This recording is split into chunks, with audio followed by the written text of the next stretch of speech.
Hey, salut, j'espère que ça va bien. Écoute, aujourd'hui, j'ai un ami qui s'appelle François qui a eu une business longtemps.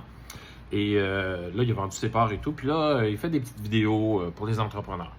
Mais écoutez bien ce qu'il dit. Il dit, une entreprise ne peut pas être en meilleure santé que son dirigeant. Puis ce qu'il dit en dessous de ça, c'est que euh, si le dirigeant ne prend pas soin de lui ou d'elle, plus fatigué, on prend des moins bonnes décisions, on est moins patient. Tu sais, il y a plein de problèmes collatéraux qui arrivent, là, tu sais.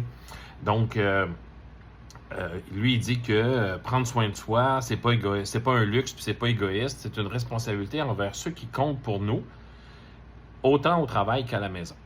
Alors, j'ai envie de dire, est-ce que j'ai envie d'enlever l'entreprise pour dire l'éducation ne peut pas être en meilleure santé que ceux qui y travaillent. Si, par exemple, toi, dans ta classe, je pourrais dire aussi, une classe ne peut pas être en meilleure santé que son prof ou sa prof. Ben, moi, je crois à ça, puis je la trouve pas mal bonne, cette phrase-là, parce que si, par exemple, tu prends pas soin de toi, tu prends pas 30 minutes pour aller marcher, faire du yoga, non, on parle de n'importe quoi, là. Je suis pas là pour te faire la morale sur ce que tu dois faire. Tu sais tu sais qu'on devrait faire de l'exercice 30 minutes par jour. Point barre. Ça, c'est réglé, la science le dit. OK?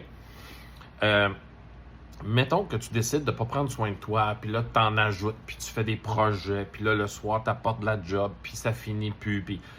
Et il y a le côté émotif aussi de l'enseignement, comme dans une entreprise aussi, parce que j'ai déjà eu une entreprise où on y met beaucoup de temps, d'énergie, mais il y a de l'émotion. Tu sais, les profs, nous autres, on voit un élève arrivant en très, très, très grande difficulté, puis on se dit, mais qu'est-ce que je peux faire pour le sortir de là? Puis parfois, c'est faire son possible. Parce qu'il y a tellement de difficultés que 10 mois avec moi, ça peut changer des petites choses, mais on ne rattrapera pas le retard. OK? Donc, il y a un côté émotif là-dedans. Et je suis en train de te dire que si tu ne prends pas soin de toi, ce n'est pas un luxe de prendre soin de toi. Ça va avoir des conséquences assez graves. Je suis déjà tombé au combat. Ma classe, elle a été avec une suppléante de la rentrée scolaire jusqu'en janvier. Il y avait des attentes parce que je devais être là. Ça, c'est mon problème, en fait. Mais puis à part de ça, je suis tombé malade, puis je me levais le matin, puis j'avais des commentaires. Il y a des parents qui m'écrivaient « Comment ça, t'es pas là? » Blablabla. Reste que ça a changé énormément de choses autour de moi, ma famille. Savait plus comment réagir avec moi, etc., etc. Donc, ça change énormément d'affaires autour. On se sent pas compétent, on se sent en poche. Tu sais de quoi je parle.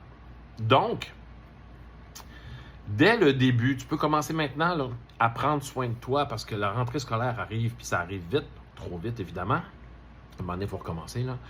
La rentrée commence et je pense que tu devrais commencer déjà à mettre à ton horaire un minimum de 4 fois semaine de l'exercice, de la danse, une activité qui te fait du bien, qui te fait décrocher, qui te ressource. Ça peut être une randonnée, n'importe quoi, mais il faut que la patate te bouge un peu. Il faut que la patate, elle s'active. OK? Donc, prendre une marche avec ton chien dans la forêt, puis ton chien arrête à tous les arbres pour faire un pipi. Oui, ça peut libérer, il n'y a rien de mauvais là-dedans, mais il faut que la patate te bouge. OK? Donc, il faut qu'elle s'active.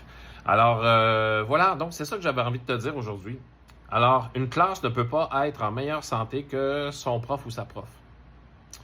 Ben, moi, je pense que il n'y a pas tort, mon ami François.